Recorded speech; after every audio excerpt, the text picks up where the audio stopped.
क्या हम वाकई दुश्मन हैं या बस हमें दुश्मन बना दिया गया है? अगर मैं कहूं कि मेरे घर के आंगन में भी वही खुशबू है जो सरहद के उस पार के किसी किसान के खेत में है, तो क्या आप मानेंगे? अगर मैं कहूं कि मैंने उस पार एक माँ को अपने बेटे की लाश पर रोते देखा, बिल्कुल ऐसे ही जैसे मेरी माँ रोई थी, तो क्या आप सुनेंगे?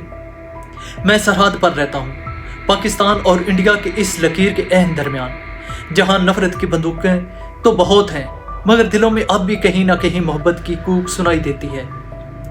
आज मैं आपको वो कहानी सुनाने आया हूँ जो अखबारों की सुर्खियों में नहीं छपती, जो टीवी पर चीखने वाले एंकर्स कभी नहीं दिखाते।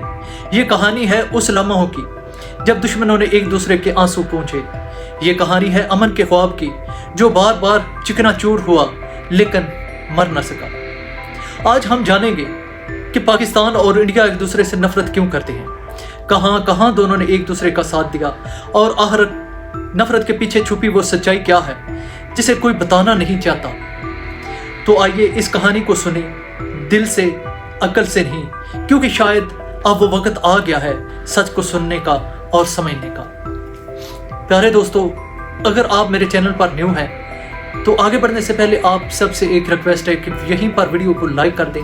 चैनल को सब्सक्राइब नहीं किया हुआ तो अपनी मोहब्बतों से नवाजते हुए चैनल को जरूर सब्सक्राइब करें। प्यारे दोस्तों, मेरा नाम है रियाज। मैं लाइन ऑफ कंट्रोल के करीब एक छोटे से गांव में पैदा हुआ।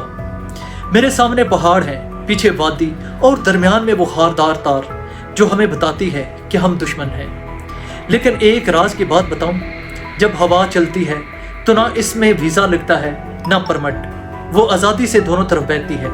और बचपन में मैंने कई बार सुना कि हवा के साथ इस पार से किसी की बांसुरी की आवाज़ भी आती है। क्या दुश्मन की बांसुरी भी इतनी ही खूबसूरत हो सकती है?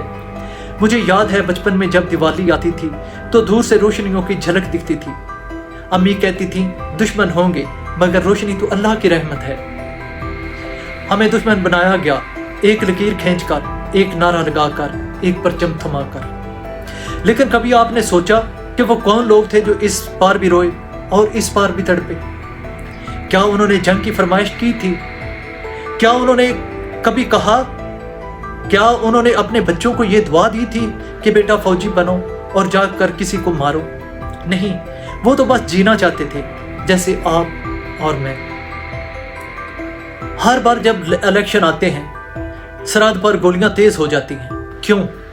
क्योंकि दोनों तरफ के कुछ लोग जानते हैं कि जब दुश्मन का डर बेचा जाए तो वोट आसानी से मिलता है। कभी सोचा है कि हम अवाम क्यों सिर्फ दो वक्त याद किए जाते हैं, या तो जब जंग हो या जब कोई बम फटे? बाकी दिनों में हम सिर्फ ब्रेकिंग न्यूज़ का हिस्सा होते हैं। मीडिया वो सबसे बड़ा हथियार है जो बंदूक से ज़्यादा खतरनाक है। हमारे मुल्कों के एंकर्स दोनों तरफ रोज़ नफरत का तमाशा लगाते हैं, चीख चीख कर कहते हैं ये मुल्क दहशतगर्द है, वो हमारा दुश्मन है। लेकिन वो ये नहीं बताते कि हर जंग के बाद दोनों तरफ माओ ने एक सा बयान किया है। क्या वो जवान जो शहीद हुआ, इसने झंडा मालूम था ना सियासत? उसे तो बस इतना पता था कि वो किसी लकीर के लिए जान दे रहा है। 2005 का ज़लज़ला याद है ना आपको? कश्मीर का सीना फट गया था, लाशें, जख्मी, मलबा, हर तरफ मौत का राज था। तब इस पार से इंसानियत चली इस तरफ और उस तरफ से दिल लर्जे उस पार। इंडिया ने मदद की, पाकिस्तानियों ने शुक्रिया अदा किया। क्या दुश्मन ऐसे होते हैं? नहीं, लेकिन इंसान ऐसा करते हैं। क्रिकेट वो खेल जो शायद वाहिद प्लेटफॉर्म है जहां दुश्मन तालियां बजाते हैं। कई बार पाकिस्तानी शायकीन ने भारतीय खिलाड़ियों को इज्जत दी, कई बार भारत में पाकिस्तानी फनकारों के लिए स्टेडियम गूंजे, मगर फिर सियासत ने कहा ये भी दुश्मन है, इन पर भी पाबंदी लगा दो। मैंने अपने गांव में इंडियन फौजी की लाश को वापस जाते देखा। जंगबंदी के बाद उसकी लाश हमारे पास रह गई थी। हमारे बुजुर्गों ने कहा बेटे वो भी किसी माँ का लाल है, इज्जत से वापस करो।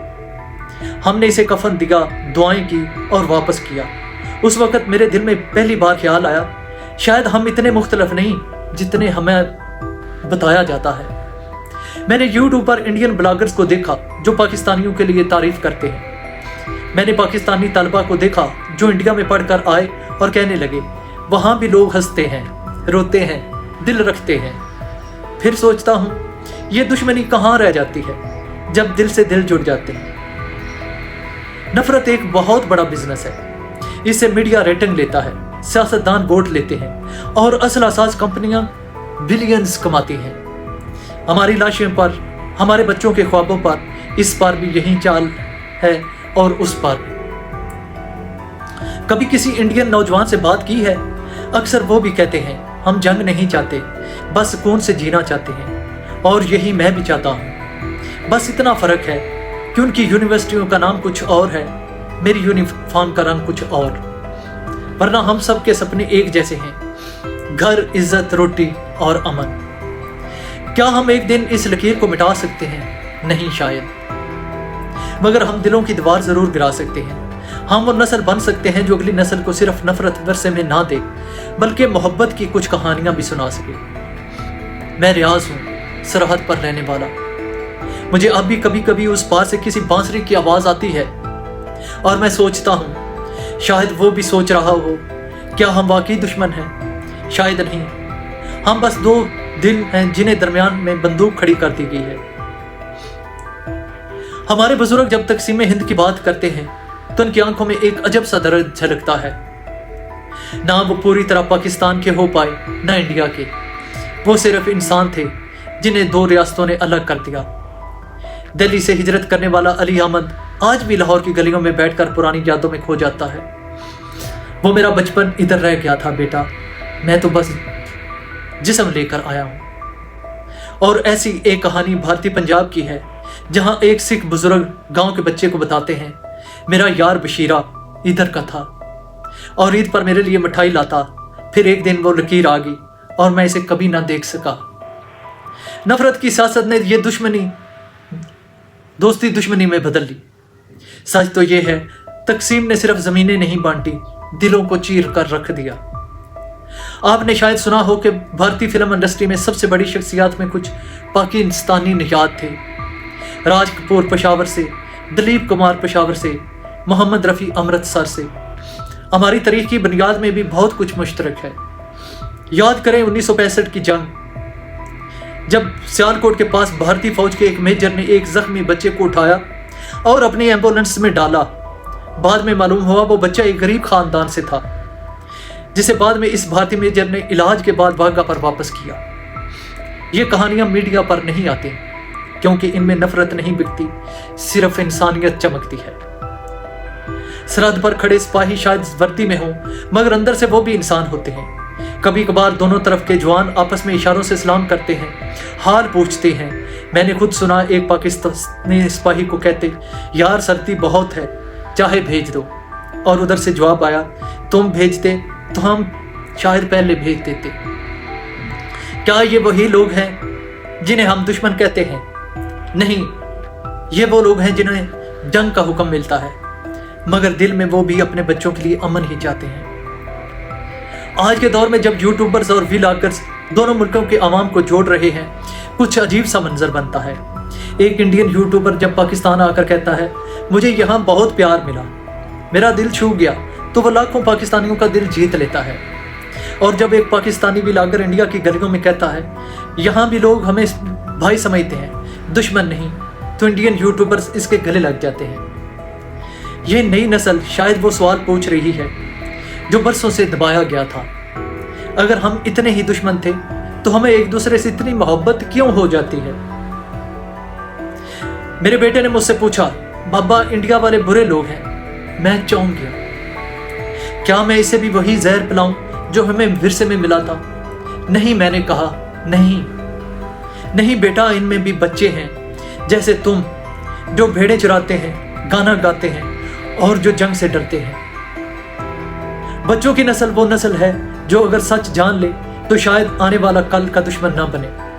इसलिए हमें ये कहानी सुनानी है कि दुश्मनी में नहीं, इंसानियत में ताकत है। ये कहानी शायद एक गांव वाले की हो, शायद किसी सिपाही की, मगर दरअसल ये कहानी हम सब की है। हम सब जो सुबह चाय पीते हैं, खबरों में नफरत देखते हैं, दिल में सवाल रखते हैं, मगर ज़बान पर खामोशी है। आज हम ये खामोशी तोड़ेंगे, आज हम ये कहेंगे बस बहुत हो चुका। ना जंग चाहते हैं ना नफरत, हमें वो दिन वापस चाहिए जब बांसुरी की आवाज़ दुश्मनी से बुलंद थी, जब दिलों की सरहद कागज़ की लकीरों से बड़ी थी। तो आइए आज अपने बच्चों को अमन वर्षे में दे, नफरत नहीं। और अगली बार जब कोई कहे कि वो दुश्मन है तो बस इतना कहना, नहीं वो भी तो इंसान है, बस इस पार का। चलो फिर से ढूंढ लाएं उस बचपन को जहां सपना सजाया था, जहां पेड़ों के साए तले घरौंदा एक बनाया था। दोस्तों, अगर ये वीडियो आपको पसंद आती है तो इस वीडियो को दूसरों के साथ ज़रूर शेयर कीजिएगा। चैनल पर नए हैं तो चैनल को ज़रूर सब्सक्राइब कीजिएगा। और मिलेंगे हम एक नई और खूबसूरत वीडियो में। तब तक के लिए अस्सलाम वालेकुम।